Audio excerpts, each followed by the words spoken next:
Happy सैबत। सभी को जय मसीह की सलाम। प्रभु को धन्यवाद देते हैं आज की सुंदर शाम के लिए और उसकी सारी भलाइयों को याद करते हैं जो आज तक उसने हम सब के साथ बनाई रखी। आइए आज की इबादत को शुरू करते हुए भजन संहिता 103 अध्याय और उसकी 1 आयत से लेकर 5 आयत तक पढ़ेंगे।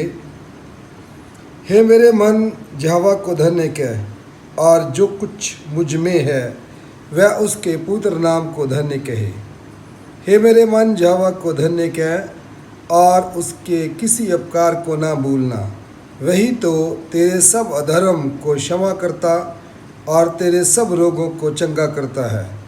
वही तो तेरे प्राणों को नष्ट होने से बचा लेता और तेरे सिर पर करुणा और दया का मुकुट बांधता है।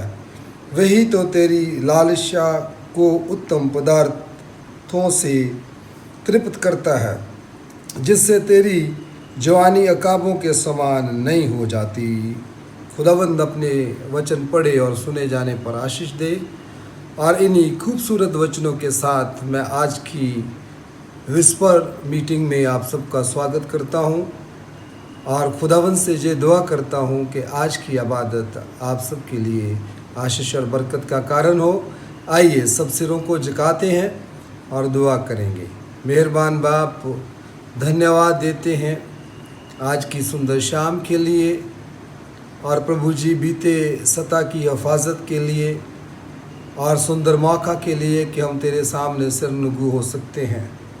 आप अपनी बड़ी दया को अंडेल आज की इबादत तेरी महिमा तेरे जलाल के लिए हो।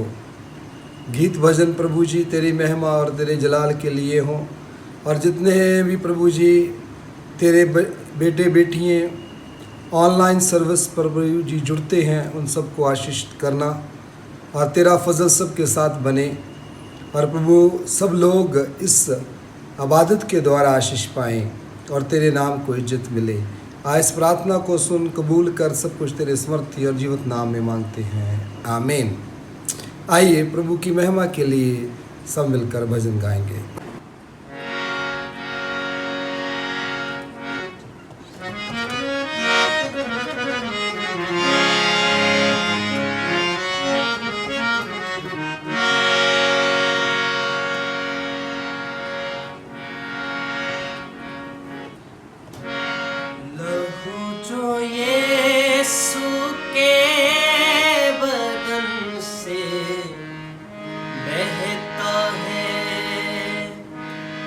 तुझसे मुझसे कहता है लहू जो यीशु के बदन से बहता है। तुझसे मुझसे कहता है बाह में तेरी शिफा को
हर बीमारी का सुन, ये लहू नाम है, हर गुनाह की दवा, बख्शिशे आम है, हर बीमारी का सुन, ये लहू नाम है, हर गुनाह की दवा, बख्शिशे आम है, यही लहू हमको खुदा से मिलाता है, तुझसे मुझसे कहता है, यही लहू हमको खुदा से मिलाता है, तुझसे मुझसे कहता है, मैं तेरी शिफा को, मैं तेरी शिफा को, मैं तेरी शिफा को, मैं तेरी शिफा को, मैं तेरी शिफा को, मैं तेरी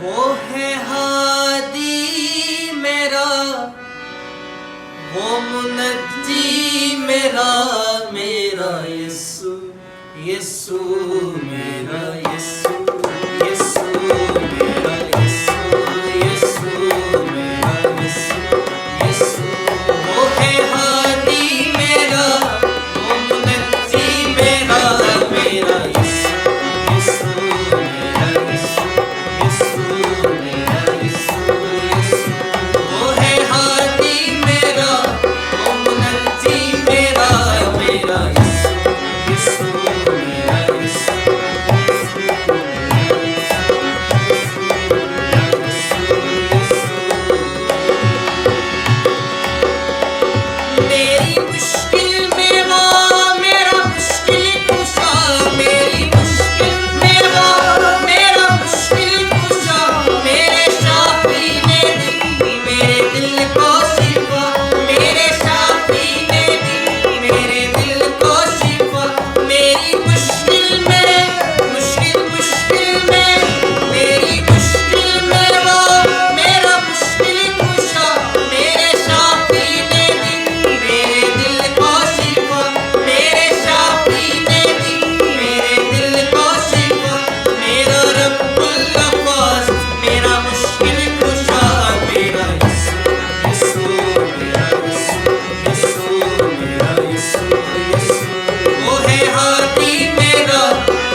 जॉन वेस्ली का जन्म 1703 में हुआ था, औद्योगिक क्रांति से ठीक पहले, उस समय के दौरान जब इंग्लैंड मजबूती से एक एंग्लिकन देश था।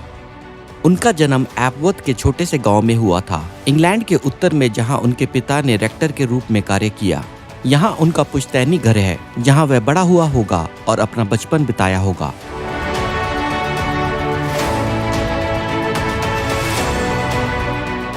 उनकी मां ने कुल 19 बच्चों को जन्म दिया, जिनमें से सबसे प्रसिद्ध चार्ल्स वेस्ली थे। माता पिता दोनों ही आध्यात्मिक व्यक्ति थे और सख्त नियमों के अनुसार घर चलाते थे। भोजनों के बीच नहीं खाना और सप्ताह में एक बार अपनी मां के साथ एक बातचीत करना, जो कि आध्यात्मिक निर्देश के उद्देश्य से था। जॉन और उसका भाई चार्ल्स यहां ऑक्सफोर्ड विश्वविद्यालय में पढ़ने आए थे, जहां उन्होंने क्राइस्ट कॉलेज में दाखिला लिया। इस दुनिया के कई महान आंदोलन का जन्म विश्वविद्यालय में हुआ है, और हालांकि उस समय उन्हें यह पता नहीं था कि जॉन वेस्ली इस घटना का हिस्सा बनने वाला था। उसने क्राइस्ट कॉलेज से स्नातक की उपाधि और फिर मास्टर्स की डिग्री प्राप्त की। लिंकन कॉलेज में फेलो चुने जाने से पहले, जहां उसे अपना खुद का कमरा दिया गया और वेतन भी, उसका कमरा आज भी देखा जा सकता है जैसा कि उसने छोड़ा था। वह लगभग 1 साल के लिए एपवर्थ चला गया था, अपने पिता के अनुरोध पर, इससे पहले कि वे विश्वविद्यालय में लौटता। उनकी वापसी पर उन्होंने पाया कि उनके भाई चार्ल्स ने एक छोटे क्लब की शुरुआत की थी, बाइबल अध्ययन के उद्देश्य से और मसीह जीवन की खोज में। प्रत्येक सदस्य ने पवित्र जीवन जीने का संकल्प लिया, दैनिक प्रार्थना, साप्ताहिक भोजन और नियमित रूप से जेलों का दौरा के लिए। समूह अविश्वसनीय रूप से क्रियात्मक था, उपदेश देना, शिक्षित करना, जेल में बंद देनदारों को जहां तक संभव हो राहत देना और बीमारों की देखभाल करना। वे हर बुधवार को उपवास रखते थे और प्रत्येक दिन 6 से 9 बजे तक मिलते थे, और इसे उन्होंने नाम दिया होली क्लब। हालांकि ये वह नहीं है जिसके द्वारा वे जाने गए। 1733 में एक अज्ञात लेखक ने एक पत्रिका में लिखा और उन्हें ऑक्सफोर्ड मेथोडिस्ट बताया, और धीरे धीरे ये नाम उनसे जुड़ गया। यहाँ पर जॉन वेस्ली की मुलाकात एक दूसरे व्यक्ति से होगी जो आगे चलकर एक बड़ा प्रभाव डालेगा, जॉर्ज व्हिटफील्ड। जॉर्ज व्हिटफील्ड ने पेम्ब्रोक कॉलेज में स्नातक की उपाधि प्राप्त की, और जब उन्होंने विश्वविद्यालय समाप्त कर लिया, बजाय पेरिस में बसने के, उन्होंने तुरंत प्रचार करना शुरू कर दिया, एक यात्रा करने वाला प्रचारक और इवेंजलिस्ट बनकर। उन्होंने पूरे इंग्लैंड की यात्रा की, विशेष रूप से ब्रिस्टॉल में, जहां उन्होंने जॉन वेस्ली के साथ समय बिताया और दोनों ने खुल के सड़कों में प्रचार किया। वेस्लीज और व्हिटफील्ड दोनों ने अमेरिका में समय बिताया, लेकिन उनकी सेवकाई में अलग अलग परिणामों के साथ। जॉन वेस्ली जॉर्जिया गया, लेकिन ये बहुत अच्छा नहीं रहा और वह इंग्लैंड लौट आया। जॉर्ज व्हिटफील्ड ने 7 अलग अलग मौकों पर अमेरिका की यात्रा की, सफलता हासिल की और पसंद किया गया। वह महान जागृति में शामिल था जो 1700 के दशक में शुरू हुआ, एक महान धार्मिक पुनरुत्थान, और उसे उन पहले लोगों में याद किया जाता है जिन्होंने गुलामों के बीच में प्रचार किया। मेथोडिज्म की इस दूरगामी आंदोलन की जड़ें एक छोटे समूह के बाइबल अध्ययन के अतीत पर जाती है, विश्वविद्यालय पेरिस में मुट्ठी भर छात्रों के साथ। जकरिया 4:10 कहता है, छोटी छोटी बातें के दिन को तुच्छ ना समझें।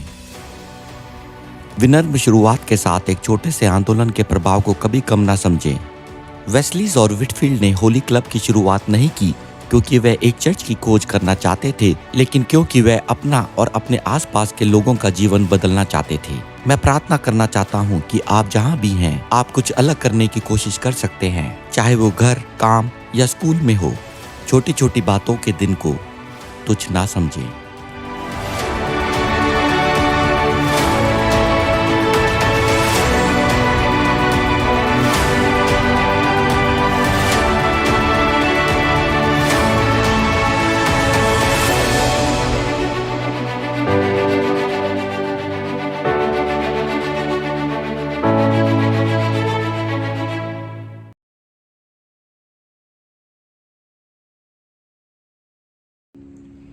खुदा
प्रभु यीशु मसीह के मधुर और मीठे नाम में आप सभी का स्वागत है। हैप्पी सैबत की ढेर सारी शुभकामनाएं आप सभी को, सभी दर्शकों को जो हमें यूट्यूब के द्वारा सुन रहे हैं। आइए इससे पहले हम प्रभु के वचन में जाएं, एक छोटी प्रार्थना करेंगे और परमेश्वर से अगुवाई मांगेंगे। आइए हम प्रार्थना करें। हमारे जीवित और महान उद्धारकर्ता प्यारे प्रभु यीशु, आप अपने वचन को हमें सिखाने के लिए, बोलने के लिए मदद सहायता करें। पवित्र आत्मा हर एक के हृदय में कार्य करें कि हम आप में बने रहें और आपके आगमन की तैयारी करने वाले बने। हम सब कुछ आपके हाथों में समर्पित करते हुए प्रार्थना उद्धारकर्ता यीशु मसीह के नाम से मांगते हैं, आमीन। आइए हम वचन की ओर बढ़ेंगे। बताया जाता है 1971 में दिसंबर के महीने में एक 17 साल की जूलिया अपनी मां के साथ प्लेन में यात्रा कर रही थी। यात्रा के दौरान अंधेरे बादलों ने एक बिजली सी कड़की और इस बिजली के कड़कने से प्लेन के इंजन पर जो है बिजली आ गिरी और इस जहाज का एक पंख जो है टूटकर पृथ्वी पर गिर गया। जब जूलिया उस 10,000 फीट की गहराई से अपने आप को नीचे गिरते हुए महसूस करती है तो उसे पता लगता है कि वो सीट्स से बंधी हुई है और जंगलों में जाकर पेड़ों के सहारे वो ज़मीन पर गिर जाती है। अचंभे की बात यह है कि जूलिया अपने आप को जीवित पाती है। इतनी ऊंचाई से गिरने के बाद भी वो मरी नहीं और उसके गर्दन की जो है हड्डी टूट जाती है। जंगलों में कोई व्यक्ति या मनुष्य को ना पाकर वो कुछ दिन तक खिचड़ती हुई, चलती हुई लोगों के बस्ती पहुंचती है और जब वहाँ लोगों को अपनी कहानी बताती है तो लोग उसके पिता से उसे फिर से जो है मिलाते हैं और ये बहुत खुशी का अवसर होता है कि जो इतने ऊंचाई से गिरने के बाद भी ये लड़की अभी तक जिंदा थी, जीवित थी। बाइबल हमें गिरने के विषय में बहुत कुछ बताती है। गिरना हमारे जीवन का एक हिस्सा है। कभी कभी हम सीखते हुए गिर जाते हैं और कभी कभी हम घमंड के कारण भी गिर जाते हैं। आज हम बात करेंगे एक ऐसे व्यक्ति की जो गिर गया और मरा हुआ पाया गया। अगर आप मेरे साथ धर्मशास्त्र बाइबल को अगर खोलते हैं तो आपको प्रेरितों के काम और उसका 20 अध्याय और उसकी 9वीं आयत में ये देखने को मिलेगा। पौलुस यहाँ एशिया के प्रांत में प्रचार कर काफ़ी समय से यहाँ रुका हुआ था और वो लोगों को सुसमाचार प्रचार कर रहा था। और हम सुने हैं और हमने जाना है कि पौलुस ने अपने समय में सबसे ज़्यादा कलीसियाओं को उत्साहित किया चिट्ठियों के द्वारा और वहाँ जाकर सैबत की आराधना कर लोगों को एक साथ इकट्ठा करने और उन्हें मोटिवेट करने का उसका एक जो है जर्नी रही है। और यहाँ एक व्यक्ति है जिसका नाम है यूतुकुस और देर रात को पौलुस जो है प्रचार कर रहा है। 9वीं आयत में आप पढ़ेंगे प्रेरितों के काम उसकी 20 और उसकी 9 आयत। और यूतुकुस नामक एक जवान खिड़की पर बैठा हुआ गहरी नींद में झुक रहा था। जब पौलुस देर तक बात करता रहा या प्रचार करता रहा, देर रात तक जो है प्रचार कर रहा था और उसे नींद के झोंके आए और तीसरी मंजिल से ये व्यक्ति नीचे गिर गया। तीसरी मंजिल से ये नीचे गिरा और मरा हुआ पाया गया। जब ये व्यक्ति गिरा तो एक हड़कंप सी मच गई। प्रचार का काम चल रहा था, संदेश पौलुस के द्वारा लोगों को सुनाया जा रहा था और अचानक से ये खबर देखने को आ जाती है कि एक जवान जो खिड़की पर बैठा हुआ था। पुराने समय में उस समय LED बल्ब या लाइट या कुछ इस तरीके की मरकरी नहीं हुआ करती थी रोशनी के लिए, तो लोगों के पास सिर्फ दिए जो होते थे उसे जलाकर कमरे को रोशनी से भरा जाता था। क्योंकि यहाँ सुसमाचार का काम प्रचार चल रहा था, पौलुस यहाँ प्रचार कर रहा था, काफ़ी मात्रा में लोग इस हॉल में, इस घर के अंदर थे और काफ़ी दिए जो है जलाए गए थे। अगर आप उसे नीचे पढ़ेंगे तो 10वीं आयत में लिखा है, परंतु पौलुस उतरकर उसे लिपट गया और गले लग कर रोया और घबराओ नहीं, क्योंकि उसके प्राण उसी में हैं।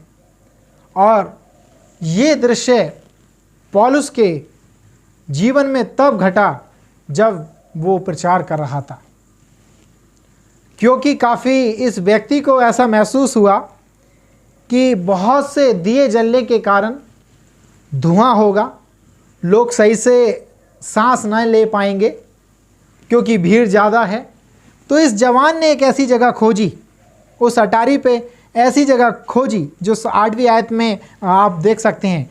जिस अटारी पर हम इकट्ठे थे उसमें बहुत से दिए जल रहे थे और यूतुकुस जो नामक जवान था उस खिड़की पर, उस कोने पर, किनारे पर जो है जाकर बैठता है और प्रचार को सुनते हुए, मैसेज को सुनते हुए उसे नींद आ जाती है और वो गिर जाता है। और जब वो गिरता है तो मरा हुआ पाया जाता है। पौलुस दौड़ता है और उससे लिपटता है और वहाँ अफरा तफरी हो जाती है और गले लिपट के पौलुस कहता है कि अभी इसके अंदर जान है, अभी इसके अंदर प्राण है। और वो फिर से जो है पौलुस उसके लिए प्रार्थना करता है और वो जीवित उठाया जाता है। और ये जो गिरना एक जीवन का हिस्सा है। हम अपने जीवन में बहुत बार गिरे होंगे, अलग अलग चीज़ों में, अलग अलग कामों में हमने अपने आप को गिरता पाया गया, अपने आप को गिरते पाया होगा। हो सकता है कि हम पढ़ाई करते हुए गिर गए हों, हो सकता है कोई बिजनेस करते हुए हम उसमें गिर गए हों, हो सकता है कि हम मिनिस्ट्री, प्रचार करते हुए गिर गए हों, मगर इस गिरने के बाद भी हम में से बहुत से लोग जीवित पाए जाते हैं, क्योंकि गिरना हमें सिखाता है कि हम फिर से उठें। उसी लड़की की तरह, जूलिया की तरह, जो 10,000 फीट की ऊंचाई से प्लेन से गिरी और गिरने के बाद भी वो जीवित पाई गई। बहुत से संसार में लोग हुए जो अपने जीवन की आजमाइशों में, परीक्षाओं में गिरे, मगर वो फिर कभी खड़े नहीं हो पाए और वो हमेशा के लिए मिट गए। यूतुकुस के जीवन पर हम अगर नज़र डालें तो देखते हैं कि ये व्यक्ति कहाँ बैठा था, ये व्यक्ति कहाँ बैठा था। और बाइबल बताती है कि ये जवान खिड़की पर बैठा हुआ था। इसने सोचा कि पूरे कमरे में तो दिए जल रहे हैं, धुआं होगा, मैं अच्छी सांस नहीं ले पाऊंगा, हो सकता घुटन से जो है मेरी सेहत खराब हो जाए। इसलिए इसने अपने आप को एक कोने में, किनारे पर अपने आप को पाया और खिड़की पर जाकर बैठा। आज कलीसिया में, आज हमारे चर्चिस में ऐसे बहुत से लोग हैं जो खिड़की पर, किनारे पर बैठना पसंद करते हैं, बजाय बीच में आने की, बजाय उस बीचों बीच कमरे के अंदर खड़े होने के। हम किनारे पे ज़्यादा पसंद करते हैं। मैं ये बात या इसलिए नहीं, उन जवानों के लिए प्रति नहीं कह रहा जो चर्च में आते हैं और बाहर खड़े रहते हैं और जो है चले जाते हैं। ये उन मसीह के विश्वास की बात को दर्शाता है जो आध्यात्मिक ज़िंदगी में, अपने आत्मिक जीवन में सिर्फ किनारे पर रहना पसंद करते हैं। वो कलीसिया के शिक्षा के साथ, रहन सहन के साथ, पहनावे के साथ और उस आत्मिक जीवन के साथ बीच में नहीं आना चाहते, कमरे के बीचों बीच नहीं रहना चाहते, उस मसीह के विश्वास के संपूर्ण विश्वास में बने नहीं रहना चाहते, बल्कि वो किनारे पर रहना चाहते हैं। और ये किनारे पर रहना कभी कभी हमें मृत्यु का कारण बना देता है। किनारे पर रहना कभी कभी हमें यूतुकुस की तरह जो है मौत के घाट उतार देता है। इसलिए एक विश्वासी जब गिरता है तो परमेश्वर उसे उठाने के लिए तैयार हैं। पौलुस को याद आया होगा कि जैसे एलीशा ने उस मरे हुए बेटे के लिए जिसे फिर से जिंदा कर दिया, वैसे उसे ये भी महसूस हुआ कि ये व्यक्ति भी फिर से जीवित होगा, और उसके लिए उसने प्रार्थना की। और पौलुस ने ये अद्भुत चमत्कार अपनी आंखों से जो है एशिया के उस मैक्सिडोनिया के दौर में जो है उसने किया, जब वो प्रचार के लिए गया हुआ था और वहाँ उसे रात हो गई थी और ये प्रचार का कार्य रात में चल रहा था। आज बहुत से लोग जो कलीसिया के अंदर हैं, चर्च के अंदर हैं, वो संदेश को सुनते तो हैं, मगर अपना ध्यान उस खिड़की की तरह बाहर की ओर लगा के रखना चाहते हैं। वो देखना चाहते हैं कि बाहर भी क्या चल रहा है। वो ये भी महसूस करना चाहते हैं कि बाहर का आनंद भी हम कुछ ले सकते हैं। और यूतुकुस की तरह वो व्यक्ति, बहुत से लोग जवान कलीसिया से गिर जाते हैं। जैसे हमने अभी बताया, गिरना हमारे जीवन का एक हिस्सा है और परमेश्वर अपने वचन में हमें कई बार इन चीज़ों को देखने में, समझाने में मदद करते हैं कि गिरता कौन है। गिरते वो व्यक्ति हैं जो अपने बारे में ज़्यादा सोचते हैं। दूसरा कारण बताया जाता है कि गिरते वो लोग भी हैं जो घमंड से जो है भरे होते हैं। जब नीति वचन उसकी 16 और 18 को पढ़ते हैं तो वहाँ लिखा है, विनाश से पहले घमंड हमारे मन में जो है आता है, और जब विनाश आता है तो वो हमें नीचे गिरा देता है, मसीह से दूर कर देता है। गिरना मसीह से दूर, उस मसीह की दूरी को जो है दर्शा देता है। हम अपने अपराधों को लेकर, हम अपने गलतियों को लेकर, हम अपने उस छोटे से विश्वास को लेकर कभी कभी गिर जाते हैं। इसलिए परमेश्वर हर गिरने वाले व्यक्ति से उम्मीद करते हैं, आशा करते हैं कि वो दोबारा से उठे, फिर से उठे, और परमेश्वर उसे खड़ा करना चाहते हैं ताकि वो अपने पिता से फिर से मुलाकात कर सके, जैसे उस जूलिया के साथ किया गया। जब पूरी मानव जाति और पाप में डूब गई और यीशु मसीह ने आकर फिर से हमारे उस पाप से आज़ादी देकर, मुक्ति देकर हमारे पिता से मिलाने के लिए मार्ग तैयार किया अपनी उस क्रूस की मृत्यु के द्वारा। आइए जब हम आगे वचन को देखते हैं कि एक चर्च का सदस्य, एक चर्च के लोग जब गिरते हैं तो लोग हंसते हैं। जब कोई गिरता है तो बहुत से लोगों को ये एक मजाक लगता है और एक हंसी का जो है पात्र भी लोग बनते हैं। हमारे आज कलीसियाओं में, चर्चेस में, समाज में कितने लोग हैं जो परमेश्वर के से दूर हो गए, जो अपने आप में गिर गए, अपने विश्वास में हार गए और वो फिर दोबारा नहीं उठ पाए। इसलिए शैतान चाहता है कि लोग उस खिड़की की तरह किनारे पर बैठना पसंद करें। संदेश सुनाया जा रहा है, पूरी तरीके से समर्पित नहीं होना है। इसलिए बाहर का भी हम दो चरित्र को एक साथ लेना चाहते हैं, इस यूतुकुस की तरह कि बाहर की ठंडी हवाओं का भी लाभ उठा लें और अंदर एक कान से हम अंदर के संदेश भी सुने। अजीजों, हम एक शरीर से ये दो प्रकार के दो चरित्र को पेश नहीं कर सकते। या तो हम परमेश्वर के प्रति समर्पित हों और या फिर हम परमेश्वर के विरोध में जाएं। जब हम परमेश्वर के विरोध में जाते हैं तभी हम गिर जाते हैं और एक विश्वासी गिरता है तो ये दुख बहुत ज़्यादा परमेश्वर के लिए महसूस होता है। जब हम उनको जानने के बाद भी अपनी शिक्षाओं को छोड़कर, अपनी कलीसियाओं को छोड़कर, हम सब कुछ बंद करने के बाद दान दशमांश भी छोड़ देते हैं और दूर चले जाते हैं, उसी तरह हम अपने आप में एक मृत्यु की तरह पाए जाते हैं। और तभी परमेश्वर के दास, परमेश्वर का वचन, परमेश्वर अपने लोगों को हिदायत देता है कि हम गले से लिपटें ताकि हम पुनः जीवित पाए जाएं, हम फिर से जी उठें, फिर से उस आत्मिक जीवन को पकड़ सकें, उस आत्मिक संगति को फिर से पा सकें।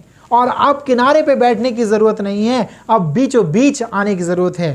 काश जब हम बीचों बीच भीड़ के साथ रहेंगे, भीड़ के अंदर रहेंगे, तो हमारे गिरने के जो चांसेस हैं बहुत कम हैं। अक्सर भेड़िए उन्हीं भेड़ों का शिकार करते हैं जो भेड़ें थोड़ी दूर झुंड से बाहर जो हैं निकलती हैं। जो भेड़ें झुंड से दूर जाती हैं उन्हीं का जो है शिकार किया जाता है। इसलिए हम इस सेज कलीसिया के एक हिस्सा होने के नाते इस झुंड में मजबूती के साथ बीच में खड़े रहें, क्योंकि किनारे पर जाना या साइड में आना हमारे लिए एक रिस्क हो सकता है, एक हमारे लिए मुश्किल हो सकती है।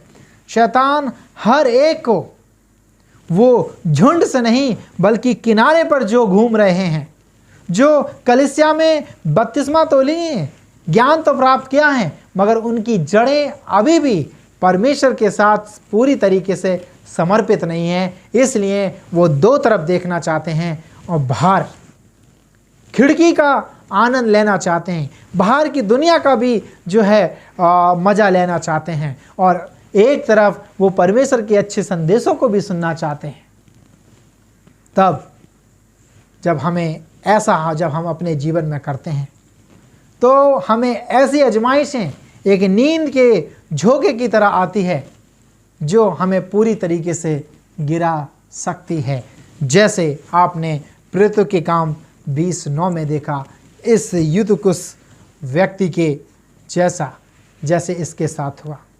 एक जवान कलीसिया में संदेश सुनने के लिए आया है,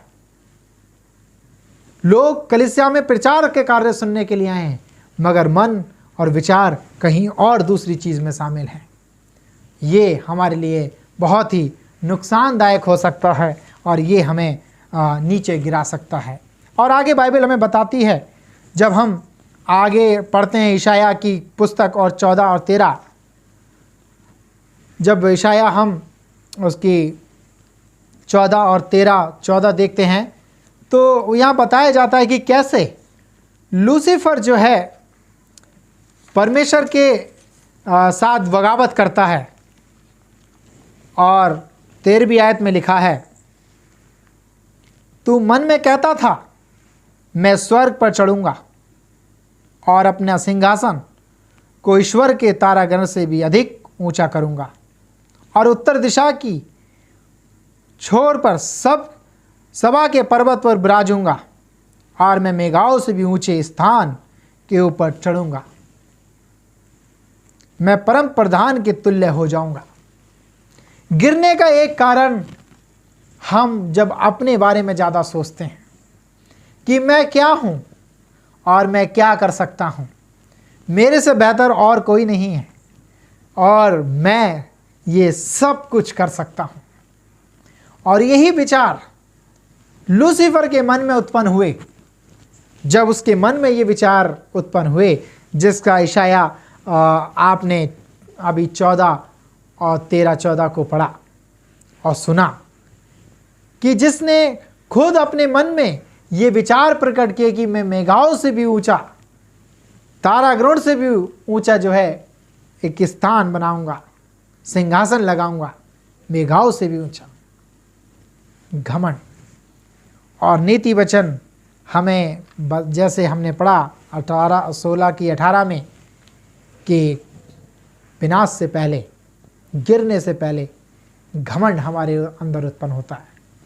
बाइबल में जो मनुष्य गिरे, कहीं ना कहीं वो शैतान के इस विचार के शिकार हुए हैं, इस विचार के जो है शिकार हुए हैं, क्योंकि उन्होंने अपने ऊपर ज़्यादा सोचा कि वो बहुत कुछ कर सकते हैं। और ये विचारधारा हमें सिर्फ और सिर्फ लूसीफर से आती है, और इसके विषय में आगे बाइबल हमें बताती है। अगर हम आगे देखते हैं, पहला कुरिन्थियों 10 और उसकी 12 में लिखा है, इसलिए जो समझता है मैं स्थिर हूँ वह चौकस रहे कि कहीं गिर ना पड़े। क्या लिखता है पौलुस? बताता है हमें, इसलिए जो समझता है कि मैं स्थिर हूँ वह चौकस रहे कहीं वे गिर ना पड़े, कहीं वो गिर ना पड़े। बाइबल हमें साफ शब्दों में ये बताती है कि गिरना हमारे खुद के अपने एक जीवन के अनुभव का हिस्सा है। हम कई बार अपने आप को कई चीज़ों में गिरा हुआ पाते हैं, मगर परमेश्वर का वचन हमें फिर से उठने की सलाह देता है। बहुत सी चिड़ियाँ हैं जो जन्म देने के बाद कुछ ही दिन के अंदर उड़ना सीखती हैं, मगर जब हम उकाव की बात करें, उकाव माएँ जो होती हैं, क्योंकि उनके घोंसले ऊंचाई पर होते हैं, पहाड़ियों पर होते हैं, और ऐसा बताया जाता है कि उड़ते हुए उकाव के बच्चे 5 में से 1 बच्चे मर भी जाते हैं, क्योंकि उनके घोंसले ऊंचाई पर होने के कारण जब वो उड़ना सीखते हैं तो उकाव माता उड़ते उड़ते अपने बच्चों के नीचे आकर उन्हें अपने पंखों के ऊपर ले लेती है, ताकि वो गिरकर मर ना जाएं। और इस तरह वो कई बार करते हैं जब तक वो उकाव उड़ना ना सीख लें, उकाव के बच्चे उड़ना ना सीख लें। और इसीलिए बाइबल में जो है परमेश्वर इज़राइल से कहते हैं कि मैं उकाव की नाई तुम्हें संभाले रहूँगा।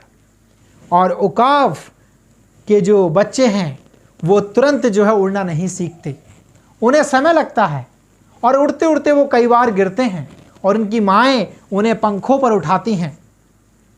वैसे ही हमारे मसीह जीवन में ये एक क्रिया है। जब हम सीखते हैं, परमेश्वर के बारे में जानते हैं, सीखते हुए कभी कभी हम गिर जाते हैं, और गिरकर हमें उठने की आवश्यकता होती है।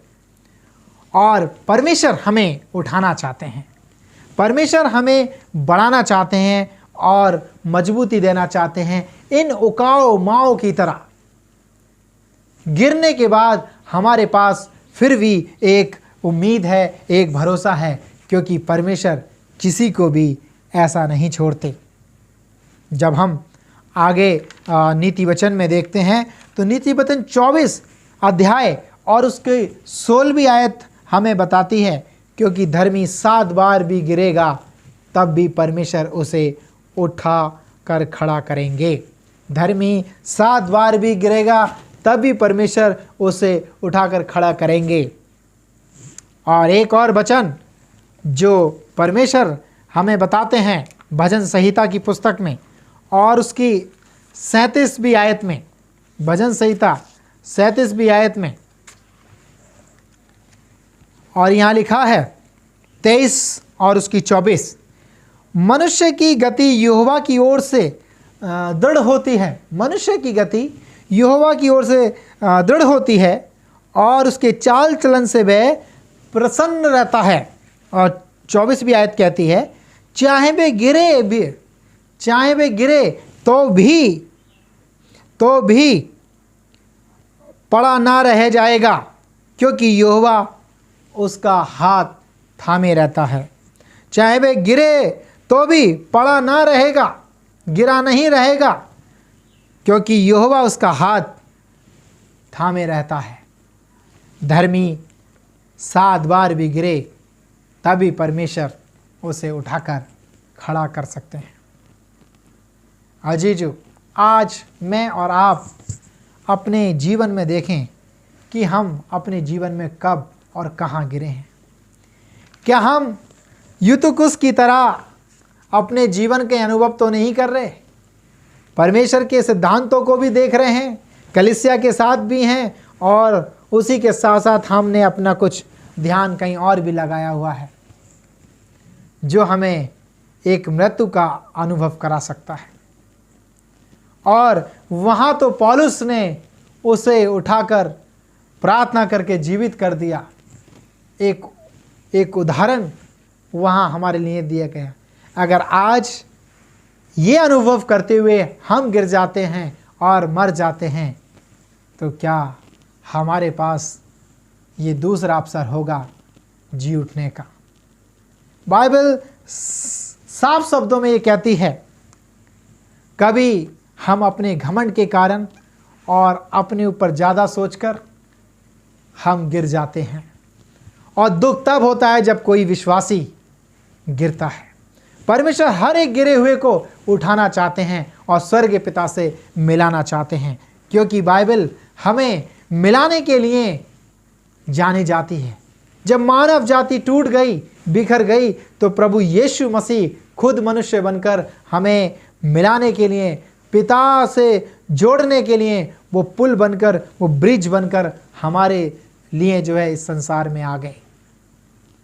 आज आप और मैं, जितने भी लोग संसार में परमेश्वर की उपासना कर रहे हैं और उसकी आज्ञा के अनुसार पालन कर रहे हैं, परमेश्वर उन सब को उठाना चाहते हैं।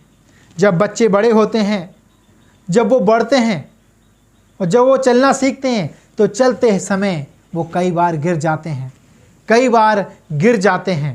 परमेश्वर हर एक गिरे हुए व्यक्ति को उठाकर खड़ा करना चाहते हैं। वो किसी को भी अपने सामने गिरते और बर्बाद होते देखना नहीं चाहते। अगर तब तक हम ना चाहें, या अगर आज आप अगर किसी पाप में गिरे हुए हैं, किसी वजह से कलीसियाओं में गिर गए हैं, या बिजनेस में से अपने गिर चुके हैं, या अपने आत्मिक जीवन में टूट चुके हैं, तो निराश ना हो। प्रभु यीशु मसीह आपको एक बार फिर से उठाना चाहता है, खड़ा करना चाहता है, उस उकाऊ माओ की तरह जो गिरते हुए बच्चों को अपने पंख पर लेना चाहती हैं। मेरे अजीज़ों, आज इस शुभ दिन में, इन पवित्र घंटों में, जब हम इस विश्राम दिन में परमेश्वर की आराधना कर रहे हैं, स्तुति कर रहे हैं, तो आइए अपने जीवन को देखें, महसूस करें हम अंतिम बार, आखिरी बार कब गिरे थे और हम कैसे इससे उठे हैं। परमेश्वर ने हमें कौन सी वो सीढ़ियाँ हमारे जीवन में लगाई जिसके द्वारा हम जो है खड़े हो पाए। बताया जाता है कामयाब लोगों के पास सिर्फ 2 ही चीज़ें हैं जिससे वो एक अंतर को जो है दर्शाती हैं। एक है मुस्कुराहट और दूसरा है खामोशी। मुस्कुराहट और खामोशी जो लोगों को एक तरक्की की ओर लेके जाती हैं, क्योंकि जो मुस्कुराहट है वो बहुत सी समस्याओं को सुलझा सकती है, और जो खामोशी है वो बहुत सी समस्याओं से दूरी जो है बना सकती है। हमारा जीवन भी एक ऐसा जीवन होना चाहिए, हमारे पास 2 ऑप्शन हैं कि हम परमेश्वर में उठकर खड़े हों या फिर गिरे रहें। हमें अपने क्रिएटर को नहीं बदलना है, अपने रास्तों को बदलना है। हमारी जो अंतिम यात्रा है वो स्वर्ग के लिए है। हम अपनी यात्रा को ना बदलें, अपने विचारों को बदलें। हमारी यात्रा और हमारा जो क्रिएटर है, हमारे जो निर्माता हैं, वो यीशु मसीह हैं, जिनके पास हमें लौटना है।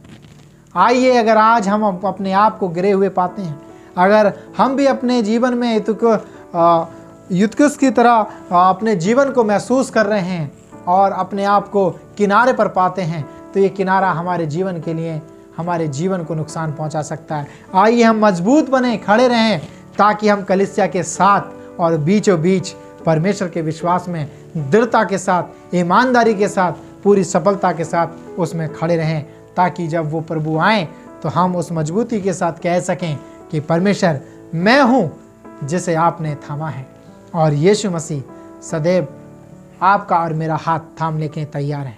हम कितनी बार भी गिरें तब भी वो हमें उठाकर खड़ा करेंगे। अगर ये आपका विश्वास है तो आइए हम इसी विश्वास के साथ प्रभु यीशु मसीह के नाम में प्रार्थना करेंगे। जीवित और महान उद्धारकर्ता प्यारे प्रभु यीशु मसीह, हम गिर गए थे इस पाप के दलदल में, आपने हमें उठाया, आपने हमें पुनः जीवित किया ताकि स्वर्गीय पिता से हमारा मिलन हो सके। आपने पूरी मानव जाति को उठाया है और नैतिक जीवन में दिन प्रतिदिन हम अपनी आजमाइशों में, परीक्षाओं में गिर जाते हैं।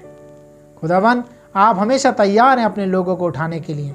अगर आज हमारे कोई अजीज भाई या बहन अपनी गलतियों के कारण, घमंड के कारण या किसी कमी के कारण गिर गए हैं तो आप उन्हें उठाएं ताकि वो आप में फिर से आत्मिकता में जीवित हो सके और आपके अब्दी मकानों के लिए तैयार हो सके। हमारी प्रार्थना को सुने कबूल करें, प्रभु यीशु के नाम से मांगते हैं, आमीन।